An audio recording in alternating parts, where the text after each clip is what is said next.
təqribən 400 min bareldən biraz artıq nefti OPEC üzvləri bazara çıxaracaqlar, əlavə nefti. Yəni indiyə qədər qiyməti yüksək saxlamaqdan ötürü onlar istehsalı aşağı salmışdılar. Və bu təkcə Trumpın sözü ilə olmur.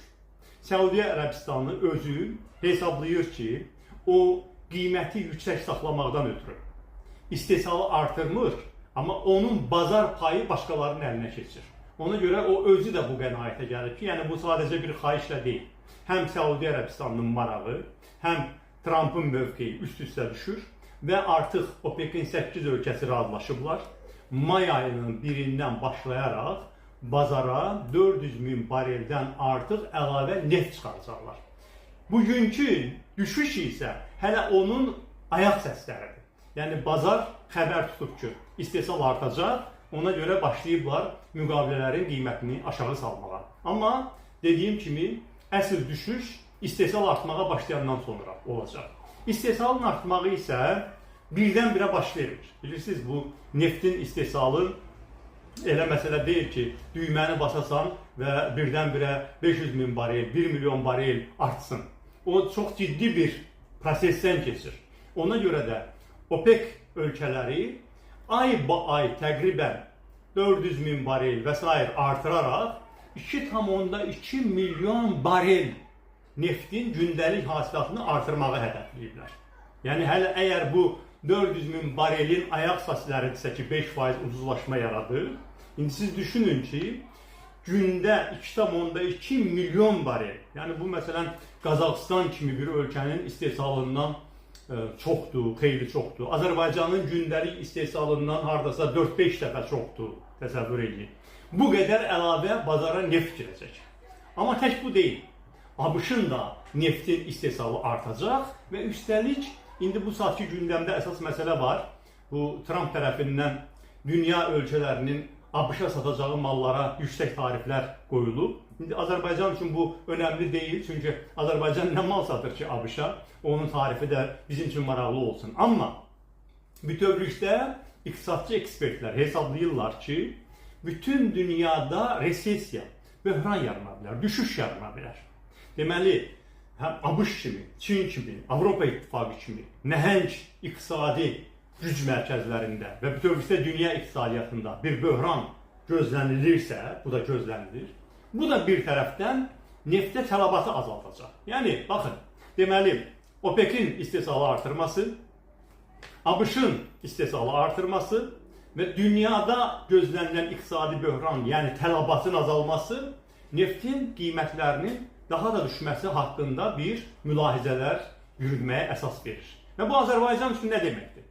Əslində normalda 20-25 il külli miqdarda neft istehsal edib satmış bir ölkə bugün bu qədər də narahat olmalı deyil. Onun yəni müəyyən bir strateji dözümü olmalı idi qiymətin dalğalanmasına. Necə ki, məsələn, Səudiyyə Ərəbistanının və bütün körfəz ölkələrinin belə bir rezervləri var. Ona görə də özləri qaldırırlar qiyməti özləri salacaqlar. Təsəvvür edin. Çünki onlar artıq iqtisadiyyatlarını xeyli dərəcədə şaxələndiriblər, ciddi rezerv toplayıblar və bir müddət aşağı qiymətlərlə də neftin satılması onlara problem deyil. Amma Azərbaycan hakimiyyəti qabiliyyətsiz olduğundan, yəni təkcə korrupsioner, rüşvətxor deyirlər, təkcə israfçı deyirlər, həm də qabiliyyətsiz olduqlarından 250 milyard dollardan artıq neft-qaz gəlirlərindən istifadə edib normal, şaxələndirilmiş bir iqtisadiyyat qura bilmədiklərindən bugün də ölkəmiz tamamilə neftin qiymətindən və onun istehsalının həcmindən asılıdır. Ona görə də nə deməkdir bu? Neftin qiyməti düşməkdə davam edəcəksə, bu Azərbaycan iqtisadiyyatçı üçün daha da bəd xəbər olacaq. Çünki Azərbaycanda iqtisadiyyatın başqa bir növü yoxdur demək olar ki. Baxın, ildən ilə Azərbaycandan kənd təsərrüfatı məhsullarının xaricdən alınıb gətirilməsi üçün ayrılan vəsait ildən ilə böyük sürətlə artır. Təkcə bax, bu ilin 2 ayında, ancaq deməli, kəsilmək üçün gətirilən malqaranın sayı 85% artıq. Təsəvvür edirsiniz, bu necə bir rəqəmdir? Azərbaycana gətirilən, deməli, ithal olunan yağın həcmi 80% artıq. Nə deməkdir? Azərbaycanlılar yaxşı, başa düşdük. hökumətin sayəsində yüksək texnologiya əsasında sənaye inkişaf elətdirə bilmirlər.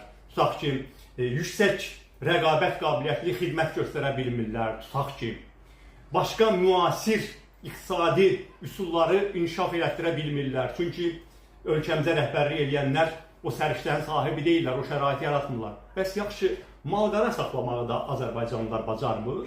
Elementar buğda istehsal eləməyi, başqa dənli bitkilər istehsal eləməyi, nə bilim, pambıqdan yoncaya qədər, ən bostan məhsullarına, tərəvəzə qədər, bunları da istehsal eləməyi Azərbaycanlılar bacarmır. Siz ölkəni o günə qoymusunuz ki, hər il ölkədən 2,5 milyard dollar yalnız ərzaq məhsullarının xaricdən alınmasına xərclənir.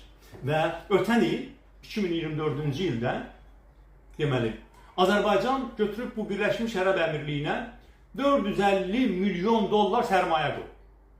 İndi biz o tez-tez danışırıq. İndi hələ bu gələn il statistikasına düşəcək ki, Pakistana qoyulan sərmayə, nə bilim, təzə indi strateji tərəfdaş salmışıq, təhsilimizi də koordinasiya edəcək Somali ilə, korrupsiyada, çünki belə deyək də, o el arasında deyildiyi kimi bizimkiləri də öyrədə biləcək demək səviyyədədirlər. Onlar hardasa 180-ci yerlərə iddia edirlər. Azərbaycan hakimiyyəti olsa 154-cü yerdədir. Yəni, ironiya ilə deyirəm bunu.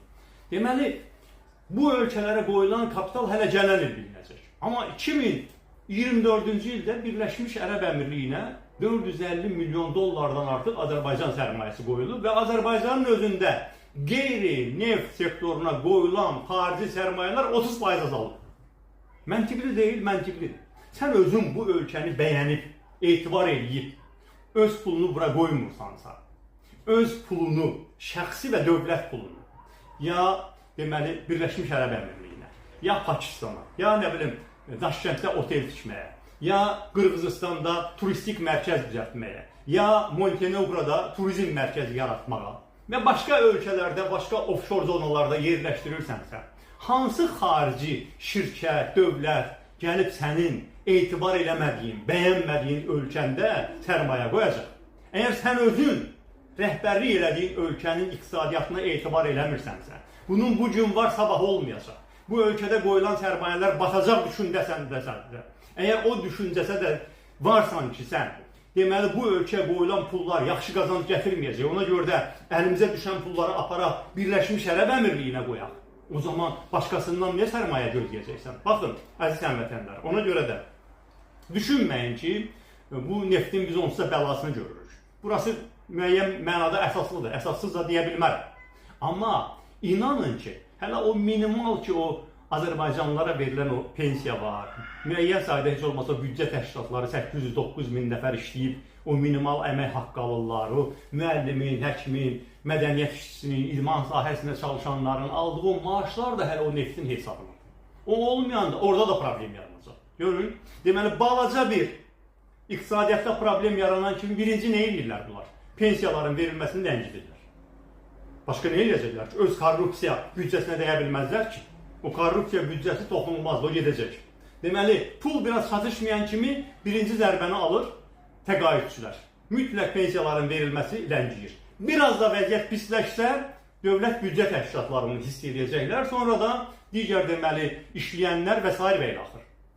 Ona görə də çox təəssüf ki, Azərbaycan hakimiyyətinin bacarıqsız siyasəti nəticəsində ölkəni hətta indi olduğundan da pis günlər gözləyir. Və elə bil ki, Azərbaycan hakimiyyəti inadına Azərbaycan xalqının belə ən sonuncu nəfərinə qədər hər kəsə sübut eləmək istəyir ki, bu ölkədə pis idarə etmənin olması, oğru, korrupsioner hakimiyyətin olması, qeyri-demokratik hakimiyyətin olması yalnız öz hüquqları uğrunda mübarizə aparan insanlara pislik deyil.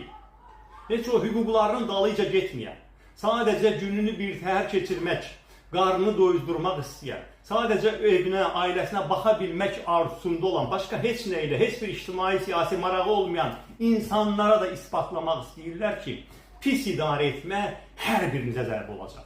Hər birinizin o süfrənizdəki sonuncu tikəni də sizin əlinizdən alacaq. Bu ölkəni tamamilə müflis etmək istəyirlər və o istiqamətdə addımlar çox təəssüf ki,